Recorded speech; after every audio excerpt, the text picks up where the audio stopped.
كيقولوا ان في جبال زرهون قريب من مدينة مكناس كاينه بلاصه دخلت للتاريخ من اوسع الابواب ديالو، ولكن مع مرور السنين تبدلات الحكايه.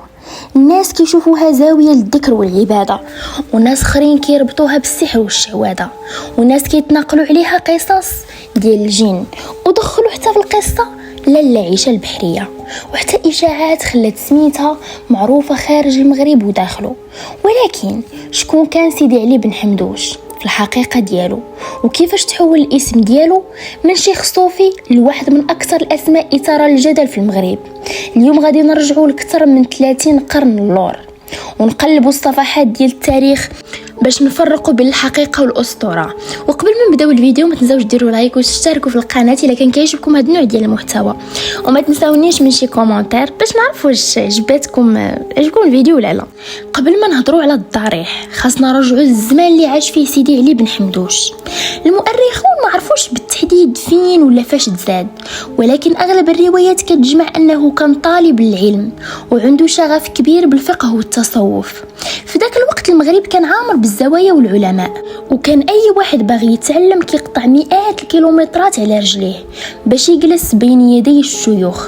سيدي علي حتى هو دار نفس الطريق، وتنقل من بين المناطق مختلفة وتعلم على يد علماء كبار حتى وصل لمدينة فاس اللي كانت في ذاك الوقت قلب ديال العلم والمعرفة، وفيها جامعة قرويين أقدم جامعة مازال كتدرس حتى اليوم.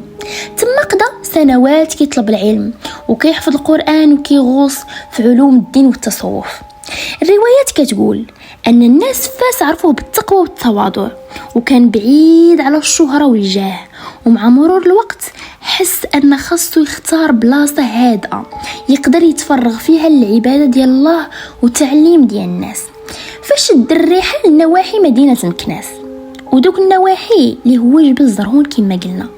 في ذاك العصر كانت مكناس عاصمة السلطان مولاي اسماعيل، مدينة عامرة بالقصور والأسوار. الحركة ديال التجارة فيها والعلم فيها كبيرة بزاف، ولكن سيدي علي ما اختارش يعيش وسط هذه المدينة، فضل يطلع لجبال زرهون بعيد على الضجيج ديال المدينة وسط الطبيعة والعيون والغابات. كيتقال أنه اختار بلاصة بعناية لأنه فيها عين كانت معروفة بواحد الاسم، العين الكبير. حتى اليوم كاين اللي كيقولوا أن مياهها باردة في الصيف ودافية نسبيا في الشتاء، وهذا الشيء خلى المكان يجذب الناس من زمان. وهنا بدا فصل جديد من حياة سيدي علي بن حمدوش. كان كيجلس مع المريدين كيعلمهم القرآن والحديث والذكر والتصوف بعيد على المظاهر. ولكن هنا تزادت واحد الطريقة جديدة على الطريقة العيساوية والدرقاوية اللي كانت معروفة في ذاك الزمان، اللي هي الطريقة الحمدوشية. في الوقت اللي كانت فيها الطرق الصوفية الأخرى بحال عيساوة ودرقاوة قد انتشر، الحمدوشية خدت واحد الطابع خاص. كانوا كيستعملوا الغيطة والتعارج والهراز، وكانوا الجلسات ديال الذكر والأمداح النبوية عندهم معروفة بإيقاعات مميزة جدا. ولكن حسب الروايات ديال الورثة ديال الزاوية كل هادشي كان كيجي بعد التلاوة ديال القرآن والذكر، يعني ماشي غير كيجيو وتيبداو في الجلسات ديالهم. ما كانش الهدف منها الفرجة بل التقرب من الله.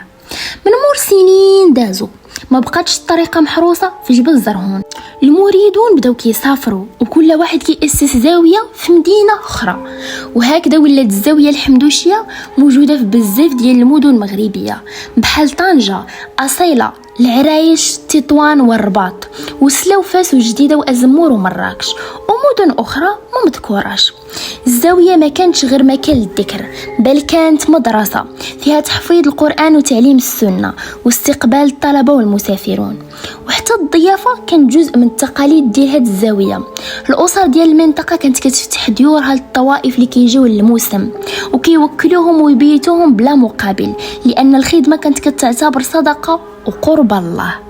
وكان عندهم واحد المثل مشهور في ديك الوقيته: خدمة الله وبن حمدوش، يعني أي خدمة داخل الزاوية خاصها تكون لوجه الله بلا انتظار المال أو المقابل. ولكن إلا كان كل شيء بدا بهذه الصورة الهادئة، كيفاش تبدل المكان من مور سنين ولا من مور زمان؟ وكيفاش دخلات قصص ديال السحر والشعوذة ولا العيشة والطقوس اللي اليوم كتعرف بها هذه الزاوية؟ ودابا غادي نعطيكم الجواب، تصنتوا معايا. ولكن أي بلاصة كتعيش 100 سنين صعيب يبقى الحال الحال ديالها كما الاول. الاجيال كتبدل والعادات كتبدل، وحتى الحكايات كتكبر مع كل واحد كيعاودها بطريقته ومع شنو طرا ليه. مع مرور الوقت بدا السميه ديال سيدي علي بن حمدوش ما بقاتش مرتبطه بالذكر والتصوف ولا بالعالم الديني، ولكن دخلوا قصص غريبه كانوا الناس كيتنقلوها غير بالودنين. كاين اللي كيقول الا مشيتي للزاويه ديال بن حمدوش غادي تشوف ناس كيديروا طقوس ما عمرك شتيهم في حياتك كاع كامله، وكاين اللي كيحلف انه شاف ناس كيطيحوا في الحضره وكيدخلوا في حاله غريبه وكيبداو يهضروا بصوت مختلف. ولكن واش هاد الشيء كان من الطريقه الحمدوشيه الاصليه؟ حسب احمد الحمدوشي وهو واحد من كبار المشرفين على الزاويه، هو الجواب ديالو لا. كيأكد ان الطريقه الاصليه كانت مبنيه على القران والذكر والسماع وتعليم الدين، وان بزاف من الممارسات اللي كيشوفوها الناس اليوم دخلت مع مرور الزمن وماشي من الاساس ديال الطريقه. وكيقولوا حتى ان الموسم تبدل بزاف على داكشي اللي كان عليه زمان. في الماضي كان كل شيء منظم، الطوائف كتدخل بالترتيب، المقدمين كيسيروا الامور، وحتى البيوت اللي كانوا كيستقبلوا الزوار ما كانش ممكن يتكراو بلا اذن. اما اليوم فالموسم كبر والناس ولات كتكري الدوار بلا مراقبه، وكل مجموعه كدير اللي بغات داخل الدار اللي كتكريها. وهنا حسب الكلام اللي كيدور بداو كيظهروا طقوس ما كانتش معروفه من قبل على هاد الزاويه ديال علي بن حمدوش. ومن اكثر القصص اللي اثارت الجدل هي القصه ديال لاله عائشه وشنو الدخل ديالها في الضريح ديال سيدي علي بن حمدوش. كاين اللي كيقولوا انها هي وليه صالحه، وكاين اللي كيقولوا انها جنيه، وكاين اللي كيربطها وتيمشي بعيد وكيربطها بعيشه قنديشه. رغم ان هذه الروايات مختلفه وما عندهاش دليل تاريخي كيثبت انها نفس الشخصيه، الناس كيدخلوا شي في شي. قرب الضريح كاين واحد المكان كيعتقدوا بعض الزوار انه المقام ديال لاله عائشه، وكل عام كيجيو الناس بزاف كيشعلوا الشموع وكيقدموا الذبايح، كيدعيوا الله وبعدهم كيربطوا هذا المكان بتحقيق الامنيات. ولكن الاحمد الحمدوشي كيقول بوضوح ان الوثائق اللي عندهم ما فيها حتى دليل كيأكد هاد الهضره، ولا حتى شي دليل كيأكد ان كانت شي علاقه بين سيدي علي بن حمدوش ولا لاله عائشه، بل حتى اصل القصه ما معروفش.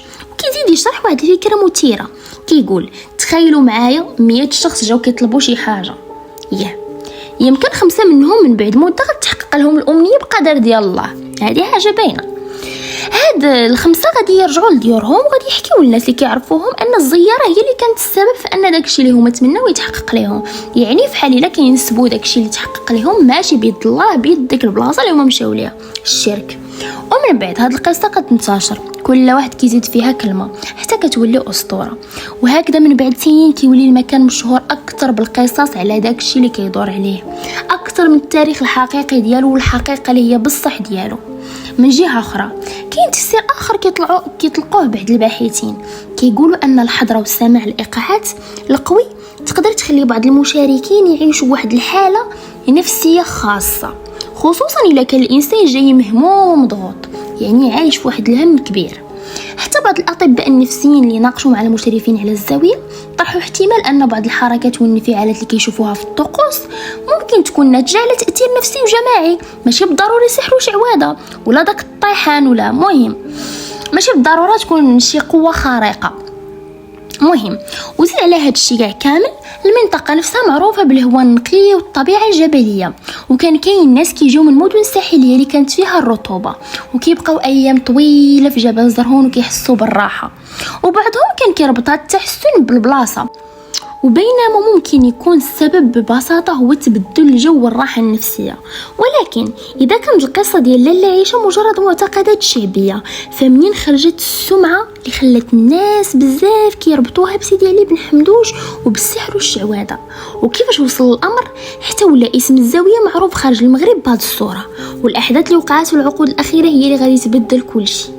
ولكن السؤال اللي بقى محير بزاف ديال الناس هو كيفاش ولات الزاوية الصوفية كانت معروفة بالذكر وتعليم القرآن مرتبطة في عيون الناس بالسحر والشعوذة، وحتى بقصص غريبة كتروج داخل المغرب وخارجه؟ حسب أحمد الحمدوشي الجواب ما كيكمنش في الشخصية ديال سيدي علي بن حمدوش، ولكن في التغييرات اللي عرفها الموسم مع مرور السنين. كيقولوا أن نقطة التحول بدات من بعد ما مرض النقيب اللي كان كيشرف على الزاوية لسنوات طويلة، في الوقت اللي ضعف فيه التنظيم، ضاع فيه ماشي غير ضاع فيه التنظيم، بداو كيدخلوا مجموعات مختلفه للموسم، كل مجموعه جابت معها عادات وطقوس ما كانتش اصلا من الطريقه الحمدوشيه الاصليه. ما بقاش كاين نفس الانضباط اللي كان من زمان، الطوائف ولا كتدخل بلا ترتيب، الدوار ولا تيتكرا بلا مراقبه، ما كاين لا عليه لا حارس ولا رقيب. من بعد عاد جاو دوك الطقوس اللي كتوقع بعيد على اعين المشرفين ديال الزاويه، دوك الطقوس ديال البهلان. وهاد الفوضى حسب الكلام ديال الناس خلات بزاف ديال الناس يخلطوا بين الطريقه الحمدوشيه وبين الممارسات اللي داروها الافراد اللي ما عندهم حتى علاقه بالاصل ديالها، حيتاش كيقولوا ان الطريقه الحمدوشيه الاصليه عباره على قرايه ديال القران والاذكار، ما فيهاش كاع هادشي ديال الجدبه وهاد الحضره وهادشي. المهم وزيد على هادشي كامل الشهره كتجيب الفضول، وكلما كبرت الشهره ديال شي بلاصه كيكثروا الناس اللي كيجيو ليها وكيكثروا الاهداف المختلفه ديال الناس اللي كيجيو ليها. كاين اللي كيجي يتفرج، كاين اللي كيجي يكتشف، كاين اللي كيجي يصور، وكاين اللي كيجي مقتنع ان البلاصه غادي تحليه مشكلته. ومع الوقت ولات الاساطير كتسبق الحقيقه، حتى لواحد النهار بدات اشاعه جديده كتنتشر بسرعه، اشاعه كتقول ان موسم سيدي علي بن حمدوش كيستقطب عدد كثير من المثليين. إشاعة كبرات وانتشرت في وسائل الإعلام، حتى بداو بعض الناس كيقلبوا على سيدي علي بن حمدوش بلقب ما عمرو كان مرتبط به تاريخيا. أحمد الحمدوشي رفض هذا الوصف بشكل قاطع، وكيأكد أن سيدي علي بن حمدوش ما عنده حتى علاقة بهذه الأمور اللي كيطراو دابا في هذا الزمان، وأن اللي وقع حسب روايته هو أن بعض الأشخاص بداو كيجيو للموسم خلال سنوات معينة، مع انتشار صور وفيديوهات ولاو الناس كتعمم على الموسم كامل. كما كيقولوا ان السلطات المحليه والامن والدرك بداو كينظموا الموسم اكثر ويحاولوا يحيدوا من اي ممارسات خارجه على القانون وكتسيء السمعه ديال المنطقه. في نفس الوقت بدات الزاويه حسب الكلام ديال الناس مشاريع إصلاحية، داروا مطبخ منظم لإطعام المريدين، حاولوا يرجعوا الدروس الدينية، نظموا عملية استقبال الزوار، حاولوا يبعدوا الموسم على المظاهر اللي كتشوه صورته. أما الذبائح فهذه حتى هي كانت قصة بوحدها. زمان كانت الذبائح كتستعمل باش يطعموا الزوار والفقراء، ولكن مع مرور الوقت وقع تلاعب في الطريقة ديال توزيعها، وبعدها تبدل النظام وولات المداخل كتوجه حسب تصريحات المشرفين لمساعدة الأسر المحتاجة والأيتام والأرامل، ومع المحاولة لتنظيم العملية أكثر. ولكن وسط هذا النقاش الكبير كيبقى سؤال واحد: علاش الإنسان كيبقى ديما كيقلب على مكان يعلق عليه آماله؟ علاش بعض الناس كيمشيو مئات الكيلومترات باش يطلبوا الفرج من مكان معين ولا من واحد السيد معين؟ واش السبب هو قوة الإيمان؟ غادي تضربوها نتوما في العكس، ولا تأثير القصص اللي كيتنقلوها الأجيال، ولا شي حاجه نفسيه كتخلي الانسان يتمسك باي امل بان ليه؟ الجواب كيتختلف حسب الشخص وعقليته. ولكن الحاجه اللي انا شخصيا متفقه عليها هي ان سيدي علي بن حمدوش شخصيه تاريخيه صوفيه، عاش قبل اكثر من 30 قرن وترك طريقه دينيه انتشرت في مناطق كثيره من المغرب. اما ارتباط بالمكان وعلى القصص ديال الجن، السحر، العيشه والكرامات والطقوس المختلفه، فجزء كبير منها داخل في اطار المعتقدات الشعبيه والروايات الشفهيه، ما كاينش ادله تاريخيه قاطعه كتثبتها. ولهذا خاص نفرقوا دائما بين التاريخ والاسطوره، لان التاريخ كيحتاج وثائق، اما الاسطوره كتعيش على لسان الناس وكل واحد كيزيد فيها كلمه حتى كتولي مختلفه على الاصل في النهايه. كيبقى الضريح ديال سيدي علي بن حمدوش واحد من اكثر الاماكن اثاره للجدل والفضول في المغرب، مكان كيجمع بين التاريخ والتصوف والتراث الشعبي والاساطير اللي مازال كيتناقشوا عليها الناس حتى اليوم. الى عجبكم الفيديو ومازال بغيتو نغوصوا اكثر في اساطير واسرار مغربيه، ما تنساوش ديروا لايك واشتركوا في القناه وفعلوا زر الجرس، وكتبوا لي في التعليق شنو كتظنوني غندير في الفيديو الجاي.